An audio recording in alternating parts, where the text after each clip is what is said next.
January 1888, Wyoming Territory, and the wind howled like a beast unchained, tearing across the snow-swept plains in a blinding fury.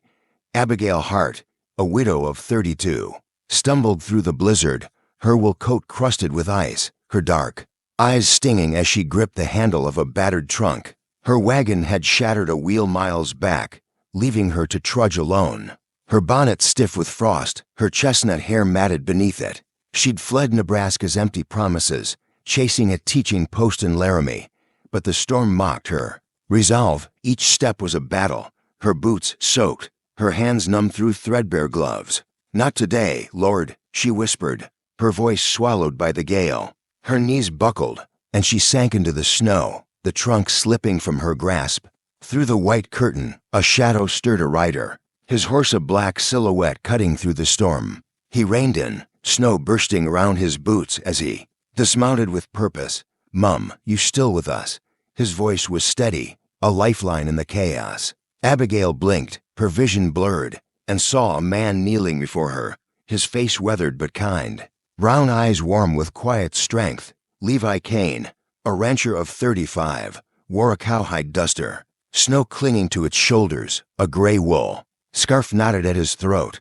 His dark hair peeked from under a wide-brimmed hat, damp with frost. "I've got you," he said, his hands gentle but firm as he lifted her, his strength a silent vow. Her lips trembled, unable to form words, but his gaze held hers, unwavering. Levi wrapped her in a thick wool blanket, its edges frayed from years of use, and set her on his bay mare, her breath steady despite the cold. He tied her trunk to a second horse, a sturdy gray, and swung up behind her, his arms circling her waist to shield her from the wind. The mare plodded forward, hooves crunching through the snow. As Levi guided them with calm certainty, Abigail leaned into his chest, her body too cold to shiver, but his warmth seeped through her, a flicker of hope in the dark. The storm raged, blurring the world into a white void, but Levi's silence was an anchor, his presence a promise that she wouldn't face this alone. Hours bled into eternity, the wind a relentless howl, until a faint glow pierced the snow. A cabin, its chimney trailing smoke like a prayer answered. Levi dismounted, carrying Abigail through the door, the warmth of a blazing stone hearth washing over her like a wave. Cabin was sparse but solid, a wooden table, a single chair, a shelf with tin cups and a worn Bible. He set her by the fire, kneeling to peel off her soaked gloves and boots, revealing pale, nearly frozen feet. "You walked too damn far," he said, his voice low, edged with concern. He filled a basin with warm water, easing her feet into it.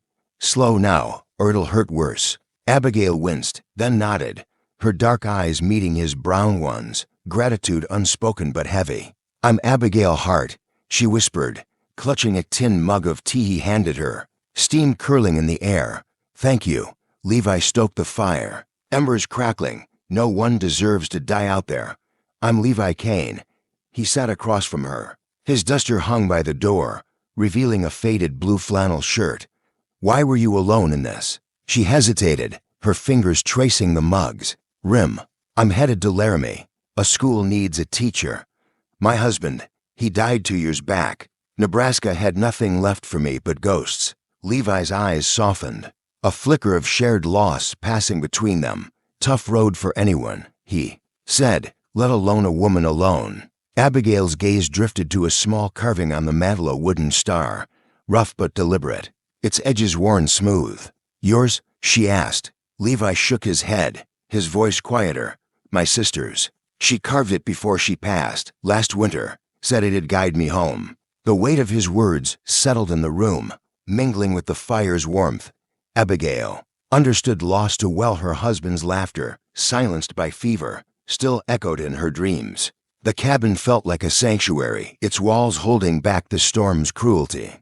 But something stirred her unease. A distant sound broke the silence. Hooves, faint but growing closer, cutting through the blizzard's roar. Levi's hand rested on the Bowie knife at his belt, his brown eyes narrowing as he rose to peer through the frosted window. Snow swirled outside, but the hoof beats were unmistakable. Someone was out there, riding hard, and they were headed straight for the cabin. Who were they? And why were they braving the storm to find Abigail? The Wyoming blizzard howled outside Levi Kane's cabin, its walls groaning but holding firm against the January 1888 cold. Inside, Abigail Hart sat by the stone hearth, the fire's glow warming her pale hands as she clutched a tin mug of tea. Her chestnut hair, still damp from the snow, hung loose over her faded wool coat, her dark eyes tracing the flames. The cabin was sparse but solid: a wooden table, a single chair, a shelf with a worn Bible, and a tin of coffee. Levi knelt beside her, checking her feet, now pink from the warm water he'd poured into a basin. "You're lucky you didn't lose a toe," he said, his voice low, brown eyes steady with concern. Abigail managed a faint smile. "I'm lucky you found me." Levi rose, his cowhide duster hung by the door, revealing a faded blue flannel shirt tucked into worn trousers. His Bowie knife rested at his belt, a constant companion. He stoked the fire, embers crackling, then handed her a plate of hard bread and beans, simple but warm. "Eat slow," he said. "Your body's still fighting the cold." Abigail nodded, her fingers trembling as she took the plate. The warmth of the cabin felt like a miracle after the storm's cruelty. But the distant hoof beats they'd heard lingered in her mind. Someone had been out there, and Levi's guarded glance toward the window told her he hadn't forgotten either. "Why Laramie?" Levi asked, sitting across from her, his hands resting on his knees. Abigail hesitated, her gaze dropping to the wooden star carving on the mantel, its edges worn smooth. "I was a teacher in Nebraska," she said, "after my husband died. The school closed, no children, no need for me. Laramie sent a letter a school needed a teacher. I had nothing left to lose." Her voice cracked, and Levi's eyes softened, a flicker of understanding passing between them. "My sister was a teacher," he said quietly. "She loved it, even when it broke her heart." Abigail looked up, sensing the weight of his loss. "What happened to her?" Levi's jaw tightened. "Fever took her last winter. She left that star, said it'd guide me. Reckon it led me to you." His words hung in the air, simple but heavy, and Abigail felt a warmth that wasn't just the fire. She wanted to ask more, but a creak at the door stopped her. Levi's hand went to his knife, his body tense as he rose. "Stay here," he whispered, moving to the window. Through the frosted glass, a shadow shifted: a man, hunched against the storm. Leading a horse, Levi cracked the door, his voice sharp. "Who's out there?" "Name's Tucker," the man called, his voice rough. "Lost my way in the snow. Saw your smoke." Levi hesitated, then let him in, snow spilling across the floor. Tucker was weary, with gray eyes and a patchy beard, his duster soaked. He carried a rifle, its barrel glinting. "Obliged," he said, eyeing Abigail's trunk by the wall. "Travelin' alone, Mum." Abigail's spine stiffened. "Not anymore," she said, glancing at Levi, who stood close, his knife hand ready. Tucker's gaze lingered, to long for comfort. Before he settled by the fire, Levi offered him coffee, but his eyes never left the stranger. "Where you headed?" he asked. Tucker shrugged. "Laramie, maybe. Heard there's work." His tone was casual, but his glance at Abigail's trunk felt like a blade. She clutched her mug tighter, her mind racing. The letter from Laramie was in that trunk, along with her husband's pocket watch. The only piece of him she'd kept. Was Tucker just a lost traveler, or had he followed her? As the fire crackled, Levi sat beside her, his presence a quiet shield. "You'll leave at first light," he told Tucker, his voice firm.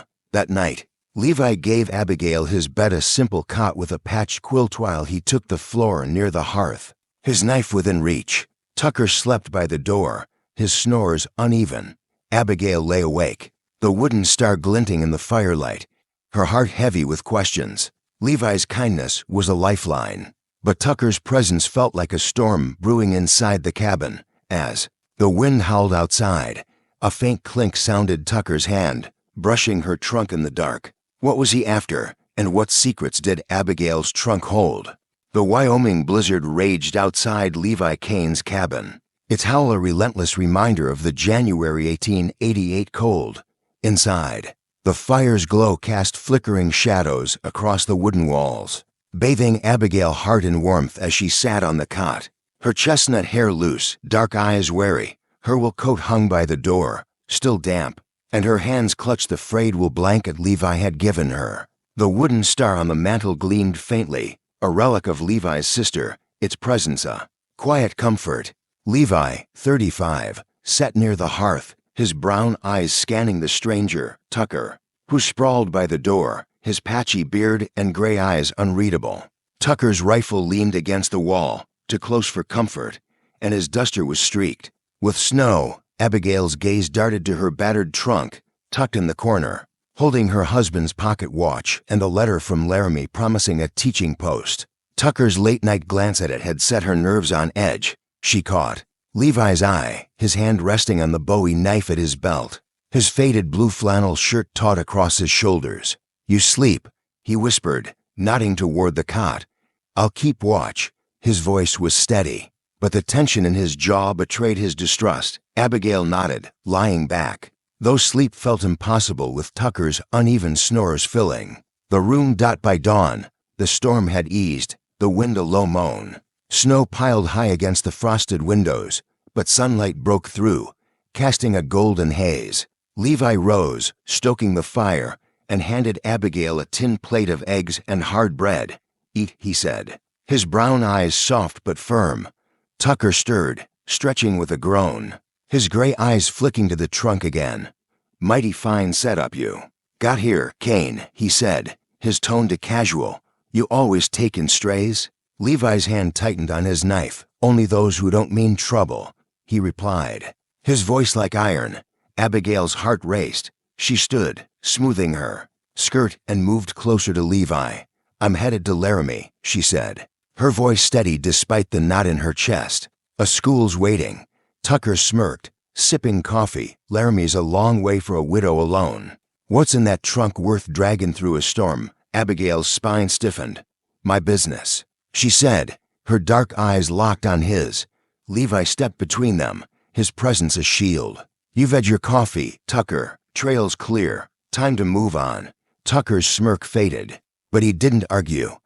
He grabbed his rifle, slinging it over his shoulder, and stepped outside, snow crunching under his boots. Levi followed him to the door, watching as Tucker mounted his horse, a lean sorrel, and rode toward the horizon. But Abigail's unease lingered. "He knew too much," she said, her voice low. Levi nodded, his eyes scanning the plains. He wasn't lost. Someone sent him. Abigail knelt by her trunk, opening it to check the letter from Laramie. Her fingers brushed her husband's pocket watch, its silver face etched with a tiny star, a match to the carving on the mantel. Her breath caught. "Levi," she said, holding it up.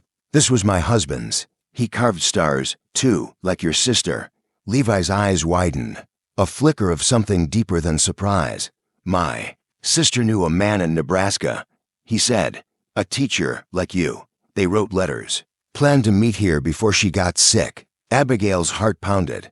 Could her husband have known Levi's sister? The coincidence felt like fate or a warning.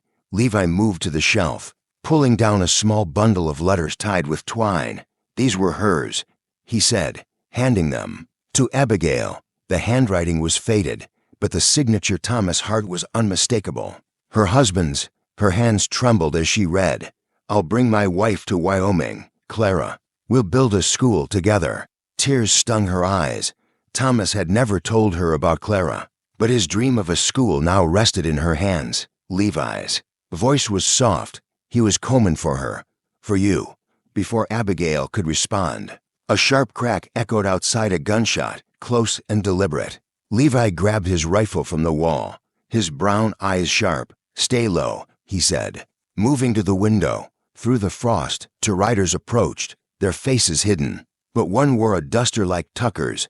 Abigail clutched the letters, her heart racing. Whoever they weren't here by chance. What did they know about Thomas's star, and why were they hunting Abigail? January 1888, Wyoming Territory, and the blizzard's roar had softened to a restless wind, sweeping across the snow-draped plains. Inside Levi Kane's cabin, the fire's glow danced across the wooden walls. casting long shadows over Abigail Hart as she clutched her late husband's letters. Her dark eyes brimmed with tears, tracing the faded ink that tied her husband, Thomas, to Levi's sister, Clara, through a shared dream of a Wyoming school. The silver pocket watch, etched with a tiny star, trembled in her hand, its ticking, a faint echo of a past she thought she'd buried. Levi, 35, stood by the frosted window, his brown eyes sharp, rifle gripped tightly, his cowhide duster hanging by the door. The gunshot they'd heard minutes ago still rang in Abigail's ears, a warning that danger was closing in. "Get behind the table," Levi said, his voice low but steady, his faded blue flannel shirt taut across his shoulders. Abigail ducked, her wool coat brushing the rough-hewn floor, chestnut hair spilling loose from its braid. She tucked the watch and letters into her battered trunk, its leather straps worn from her journey from Nebraska. The wooden star on the mantel gleamed, faintly, a quiet link to Clara's memory and Thomas's dream. Levi cracked the cabin door, snow swirling in like a ghost. "Who's out there?" he called, his breath clouding in the cold. A rough voice answered, "We're looking for the widow." "Got business with her," Abigail's heart thudded. It was Tucker, the weary stranger from the night before, his gray eyes glinting under his duster's hood, now joined by a scarred man in a black hat, his revolver gleaming. Levi's grip on his rifle tightened, his brown eyes narrowing. "She's got no business with you. Right on." Tucker's laugh was cold, cutting through the wind. "That trunk of hers says different. Word is." Thomas' heart left something valuable, something worth killing for. Abigail's mind reeled. Thomas had been a teacher, his life poured into books and children, not riches. What could he have hidden? She rose, defiance flaring in her dark eyes, her voice steady despite her fear. "My husband's gone," she called, stepping toward the door.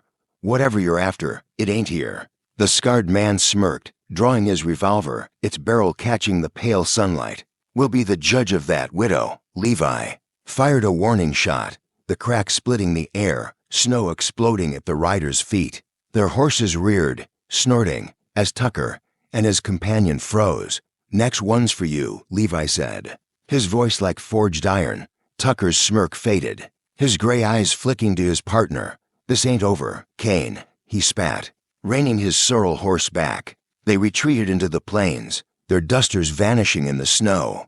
But Abigail's pulse didn't slow. "They'll be back," she said, her voice trembling. Levi nodded, lowering his rifle, his brown eyes softening as they met hers. "Whatever they're after, we'll face it together." His words wrapped around her like the blanket he'd given her in the storm, a quiet vow that stirred warmth in her chest. Abigail knelt by her trunk, her hands unsteady as she pulled out the letters again.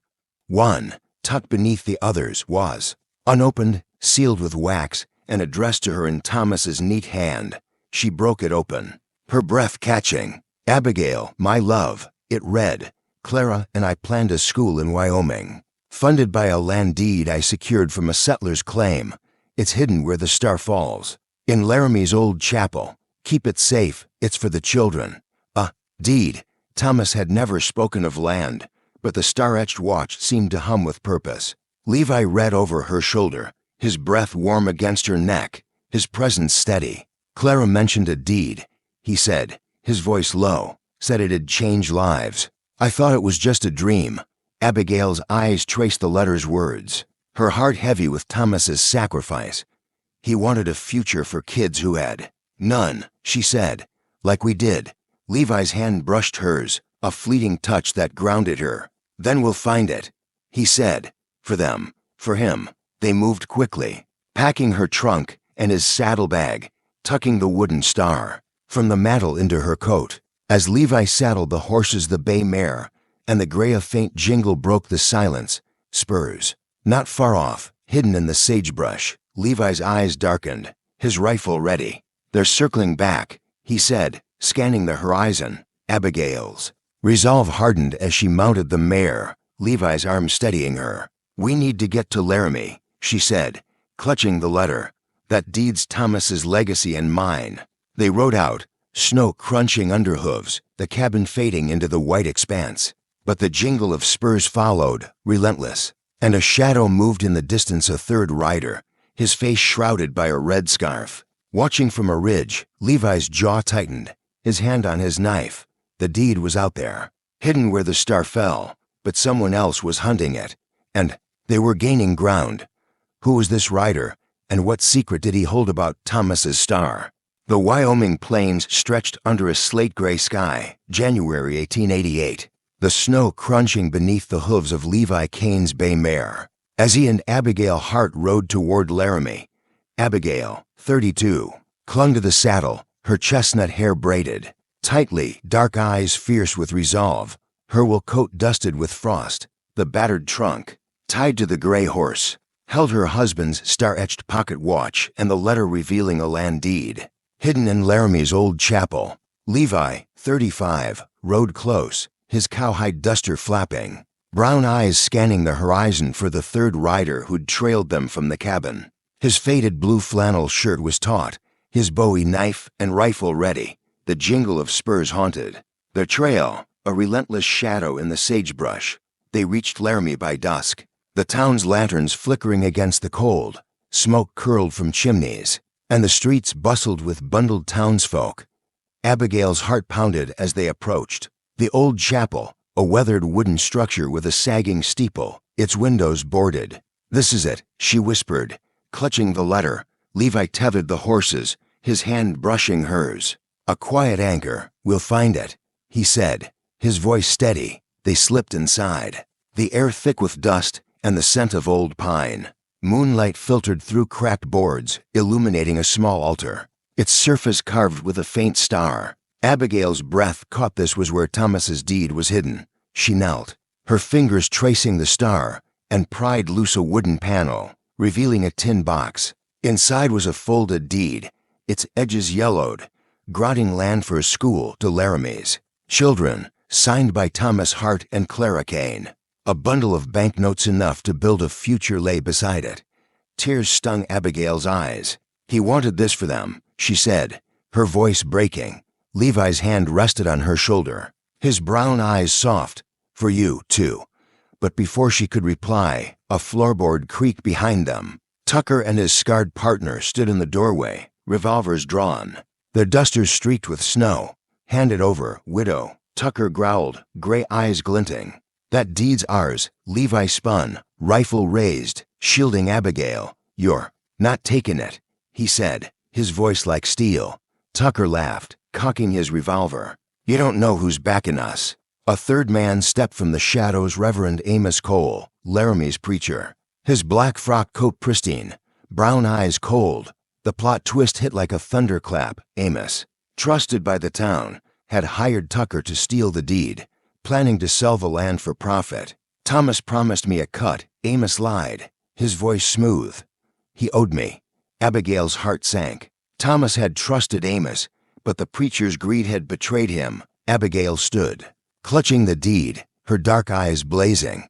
"My husband wanted a school, not your greed," she said. Levi fired a shot, splintering the doorway. As Tucker lunged, a scuffle erupted. Levi tackled the scarred man, his Bowie knife flashing, while Abigail swung a candlestick, cracking Tucker's wrist. He howled, dropping his gun, and scrambled back. Amos raised his revolver, but a new voice cut through. "Enough." Sheriff Eliza Holt, a weary woman with gray-streaked hair, stormed in, her shotgun raised. "Drop it, Reverend." Amos froze, his face pale, as Eliza's deputies disarmed Tucker and his partner. Abigail handed the deed to Eliza, her hands trembling. "This belongs to Laramie's kids," she said. Eliza nodded, her eyes sharp but kind. "We'll see it done." Levi stood beside Abigail, blood trickling from a cut on his cheek, his brown eyes steady. "You all right?" he asked, his voice soft. She nodded, her hand brushing his, a spark of warmth in the chaos. But as the deputies hauled Amos away, Abigail's gaze fell on the tin box. A small note, hidden beneath the banknotes, caught her. "I in Thomas's hand, Abigail. The star falls where love begins." Her heart raced. The chapel wasn't the end. Another secret waited. As they stepped into the snowy night, the chapel steeple creaked, and a shadow moved on the ridge. A lone figure, watching, holding a star-carved locket. Who was this stranger? And what final truth did Thomas's star hide? Dawn broke over Laramie, Wyoming, January 1888, painting the snow-dusted plains in hues of gold and rose. The air sharp with the promise of a new day, Abigail Hart stood outside the old chapel, its weathered wooden walls glowing softly, the land deed for a school clutched tightly in her hands. Her chestnut hair was braided neatly, dark eyes shining with a resolve forged through loss and hope. Her wool coat dusted with frost from the morning chill, the star-etched pocket watch, a relic of her late husband, Thomas, rested in her pocket, its faint ticking a heartbeat of his dream. Levi Kane, 35, stood beside her, his cowhide duster open at the collar, brown eyes soft but unwavering, a fresh cut on his cheek a reminder of the chapel fight. His faded blue flannel shirt was rolled at the sleeves, his Bowie knife sheathed at his belt, a quiet testament to his strength. The town square buzzed with life as Laramie's folk gathered dranchers in worn hats, shopkeepers with calloused hands, mothers cradling bundled babies. Sheriff Eliza Holt, weary and gray-streaked, stepped forward, her shotgun slung across her back, her eyes sharp but kind. This deed, she declared, holding it high, grants land for a school. Signed by Thomas Hart and Clara Kane. It's for Laramie's children, not for greed. The crowd murmured, some nodding, others wiping tears. As the weight of Reverend Amos's betrayal settled, the preacher, now in custody with his hired men, Tucker and the scarred thug, had tried to steal Thomas's legacy for profit, but Abigail's courage had stopped him. A woman pushed through the crowd, her face lined with years of Wyoming winters, brown eyes wide with emotion. She held a star-carved locket, identical to Thomas's watch, its silver catching the dawn's light.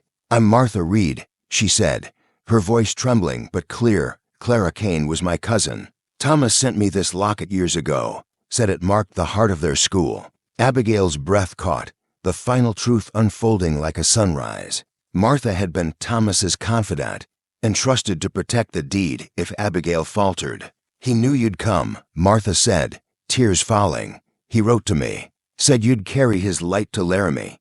Abigail embraced her, their lockets clinking together, a bond forged by shared loss and purpose. Levi's hand rested on her shoulder, his touch a steady anchor, his brown eyes warm with unspoken pride. The crowd parted for a young mother, Sarah, her face smudged but hopeful, leading 3 children in patched coats. "My kids need learnin'," she said, her voice firm. "This town's got no school, no future without it." Abigail's heart swelled, Thomas's dream alive in her hands, Clara's star guiding her forward. "We'll build it," she said, her dark eyes fierce with determination. Levi stepped forward, his voice steady as the plains. "I've got lumber from my ranch, land to spare. I'll raise the beams with you." The townsfolk erupted in cheers, men offering hammers, women promising bread, children clutching stones for a hearth. Abigail's chest tightened not just for the school, but for the home she'd found in Levi's quiet devotion. By midday, the chapel's yard was alive with purpose. Men hauled timber, their breath clouding in the cold, while women shared cornbread and coffee. Children stacked stones, their laughter cutting through the frost. Levi worked beside Abigail, his flannel shirt stained with sweat, his brown eyes meeting hers in moments of silent connection. Martha joined them, her locket gleaming as she shared stories of Clara's love for teaching, her voice echoing Thomas's passion. They both believed in kids who had nothing, Martha said, her hands busy with a hammer. Abigail nodded, her fingers tracing the star-etched watch. "This is their legacy," she said, "and ours." As the sun dipped, casting the chapel in amber light, Abigail knelt by the altar, placing the watch beside Clara's wooden star from Levi's cabin. "This is where love begins," she whispered, echoing Thomas's final note. Levi knelt beside her, his calloused hand covering hers, warm and sure. "We're buildin' more than a school," he said, his voice low, a vow in every word. "We're buildin' a life, Abigail." She looked up, her dark eyes shining, and leaned into him, their foreheads touching, the world fading to just them. The crowd outside worked on, their hammers ringing like a promise. The school rising from the snow. Years later, the schoolhouse stood strong, its pine walls weathered but warm. A beacon for Laramie's growing families, Abigail taught, her hair, now silver at the temples, her lessons sharp and kind, shaping children who'd known only hardship. Levi tended their ranch nearby, his hands steady on the plow, their cabin a haven where firelight danced each night. Martha visited often, her locket a reminder of their shared past, her laughter a bridge between then and now. The town thrived, drawn by the school's hope. And Abigail and Levi's love became a quiet legend, a testament to justice, family, and resilience forged through shared dreams. Each evening, they sat by their hearth, hands clasped, the stars' light guiding them through every season, their hearts full of a life no storm could steal. The story echoes the Western tradition of schoolhouses raised by settlers, like those in 1880s Wyoming, where communities built futures for their children despite harsh frontiers. It reminds us that justice and family are choices we make, binding us stronger than blood. If this tale of love and legacy stirred your heart, hit that like button and subscribe for more Old West stories. What dream would you build for those you love? Share in the comments.